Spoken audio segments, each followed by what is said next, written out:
Welcome back to the morning show here on Arise News with me, Katira King. My first guest, Matio Sarah Ukhuegbe, is a 25-year-old Cameroonian Nigerian. Raised in Calabar, a city in Cross River State in southern Nigeria, her food journey began at the age of 10 when she started creating the Cameroonian delicacy of grilled fish with her mother and siblings. Marti began sharing her culinary expertise accidentally via informal dinners for friends, which developed into a pop-up at the concept fashion store Stranger, where guests have the opportunity to experience Cameroonian cuisine in all its glory, prepared the traditional Cameroonian way. Her creations are grilled using her family's secret spice blend with an array of delicious accompaniments. You better believe it when I tell you the Fish Lady dining experience has a cult following, with foodies far and wide booking tables weeks in advance. And whilst we probably won't be able to get her to spill all the ingredients in her secret spice blend, she's here to share some of her secrets with the morning show. We're so excited to have you on this morning, Marti. Thank you. How are you? Great. Nervous? But you're going to cook for us. You don't need to talk much, just cook. Okay. Now, tell me about grilled fish, because this is something that I thought was traditionally Nigerian. But via my research and via speaking to you, I've learned that it's actually authentically Cameroonian. Yeah, there's a place in Cameroon, Douala. They're the ones who really eat, this is your traditional food, just as the Nigerians have okra soup or like the pounded yam and all of that. They have this as a traditional food in Douala. So you have this with miondo. Miondo? What's that? It's cassava. It's fermented cassava processed and then you boil it. This is cassava? Yes. Why is it in a leaf? Well, you put it there so you can get the form. Get the what? The form of how it looks. Ah, I see. Where's my camera? Let's have a look at this. So this is cassava? Yes. Oh. All right. I don't know about that smell. So usually you can take it and make it to whatever form you want to, and then just place it. So it seems as though this is what we traditionally call gari in Nigeria, no? No. It's not? No. I'm so confused. No, so what's the difference between the two? Well, I really can't explain much on You this, have to. but no. Okay, so talk me through the process of how you make this, because I do need an explanation and my viewers do need to know exactly what it is they're looking at. So you said that this is fermented cassava. Now, cassava is what we use to make eba and gari in Nigeria. So what is the difference between this process and how we make that? So you take this and then you blend and then put it in water and it soaks for like some days. It could be 1 day, it could be 2 days, and then you take it and instead mashing and pressing it and all to be able to put it in. Why does it smell like this?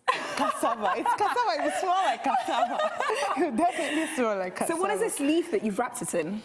Some people use different kind of leaves. Some people use the moi leaf. Some people use the head. So the leaf really doesn't really matter. But when I looked at it, I thought it was plantain.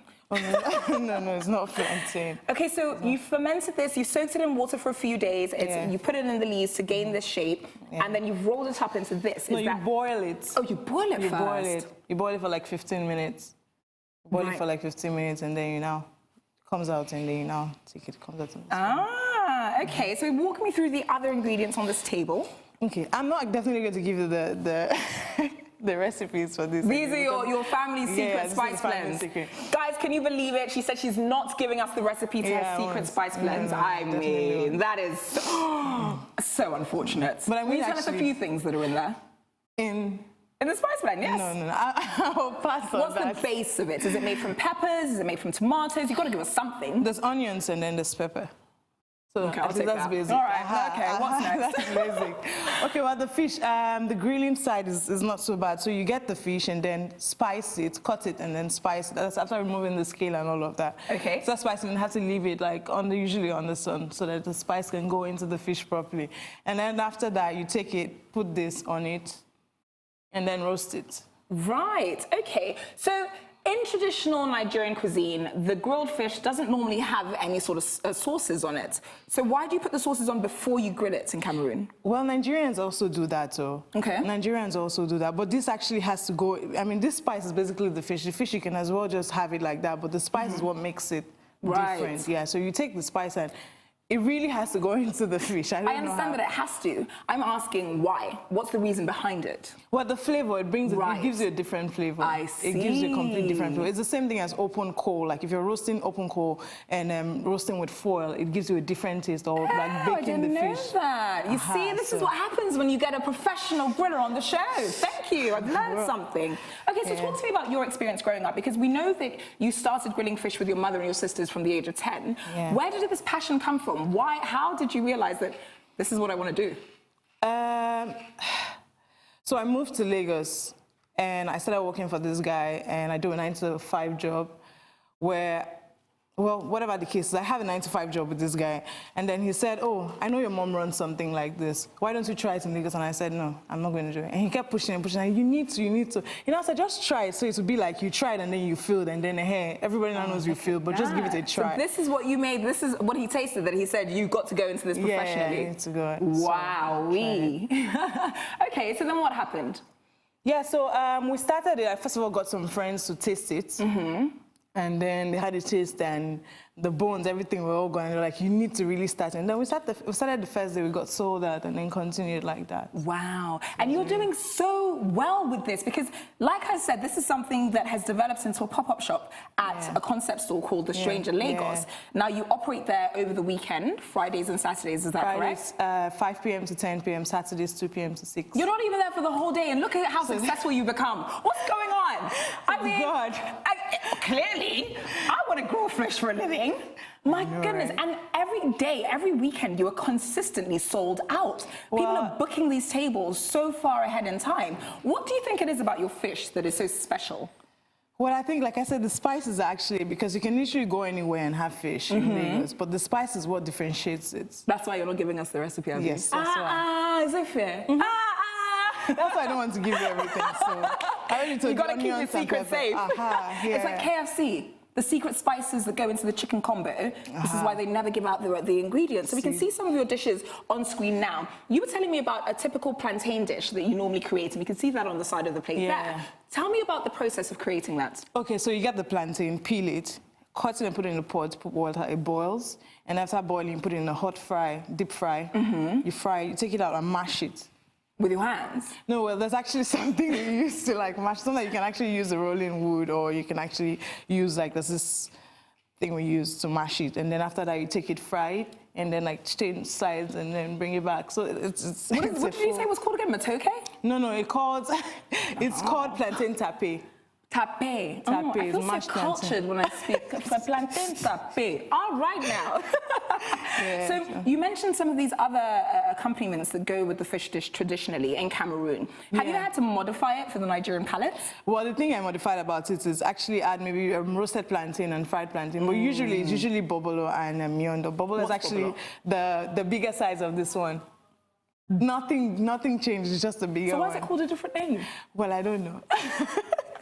I don't know. I just grew up knowing it as that. So yeah. So there's bobolo and there's miondo. So.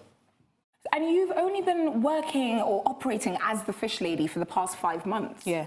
But you're pulling in some big numbers and some big names that come and eat with you, eat at your place. Yeah, it's good, really. I mean, I know it's God, but you got to give me something. Like, give me one of the secrets to your success. What is it? Do you dedicate the hours? Do you continuously refine your recipes? Like, how is it that you become so successful in such a short space of time? First of all, I sort of like try to interact with the customers personally, so I don't let the workers actually interact at first, because it's a startup business in Lagos. I mean, despite the fact we have a branch in Calabar and it's running for 15 years. Oh, wow. But I literally have to interact with the customers. And aside that, I also need to make sure that the fish is properly done, not burnt, and things like it's properly cooked well. That's really basic, because I feel like if you let it, I mean, it's a startup in Lagos, and if you let it to a stranger to actually run it, it's definitely going to mess up. Absolutely. So how would you say that you define your success, the success of the Fish Lady?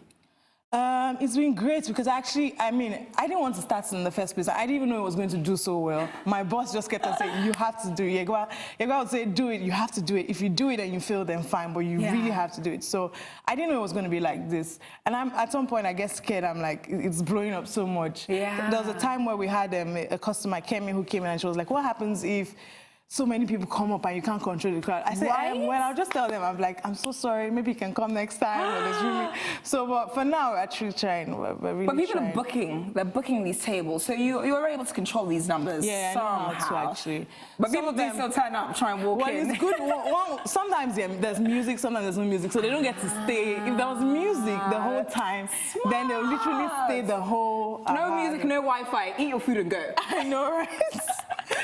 So, with regards to your childhood, because you grew up, you spent a lot of your formative years in Calabar. Yes. But you are Nigerian Cameroonian. Yes. Now, who would you say shaped you the most, or maybe what experience shaped you into the fish lady?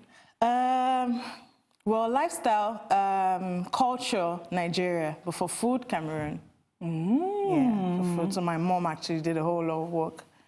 She did a whole lot because as kids, she would say, we should wake up and come and do this, and I would grumble so much that why are we waking up to come? And she would say, I'm paying your school fees with this, so you need to come out and grill. So I mean, if I actually did not do this as a child, I mean, I really don't know the skill I would have now. So, oh, wow. But I'm thankful to her anyway. I'm thankful to her. What do you love the most about being a gourmet chef?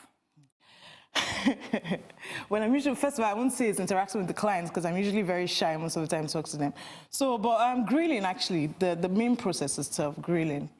I really like that. Okay. I really like that. And in terms of actually being this cook, this Cameroonian cook that has taken residence in Nigeria, what do you love the most about that? Well, is it the uniqueness of your job? Is it, I mean, you tell me. How do I answer this now? Okay, I'll give you time to think about it. Let's get to making this fish. So what do we do? Okay, so this is before you serve the fish, for instance, you have to take this, dip this in. Okay. And then just put it where you have the cutting. So you just put it in. So this now gives it this gives it another taste. Right. So, And I mean, I guess I can't ask any questions about this secret sauce, can I? We're not going to be talking about that anymore. Okay. All right, girl. Next time, can you please bring me food that we can talk about? Yeah. Okay. Okay, so we spread the base on the fish, and then what do we do next? And then So talk us through what you're doing exactly. Well, I'm putting vegetables on it. So there's onions, there's tomato, and then there's lime. Because some people actually don't want to taste some part of, I don't know, some people really want a different taste when they taste the fish, so they now use the lime. The lime changes the taste. Interesting. So that would be the acidity counteracting the flavors of the natural flavors of the fish. Got it. Yeah, you can actually see that. Okay. And then so you have that, and then you can also have that with the pepper.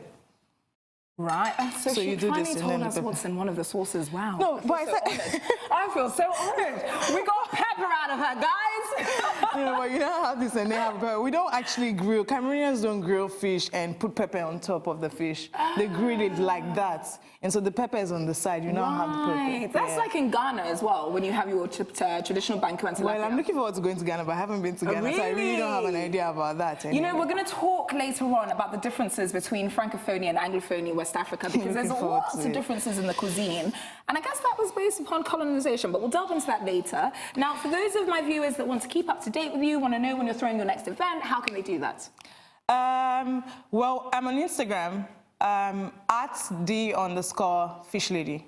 And then we're open Fridays, 5 p.m. to 10 p.m., Saturdays, 2 p.m. to 6 p.m. We're looking at opening on a Sunday too, so I'm looking forward to that. Yes, grilled fish on a Sunday. That sounds like my idea of heaven. Yeah. My phone number is 070-6857-9340. Nobody can actually follow me on Instagram. Wonderful. I will see you later on in the show. Right, it's time for a short break on the morning show. That is all from the Fish Lady. Stay tuned, because when we return, I'll be speaking with one incredibly healthy lady. Don't go away.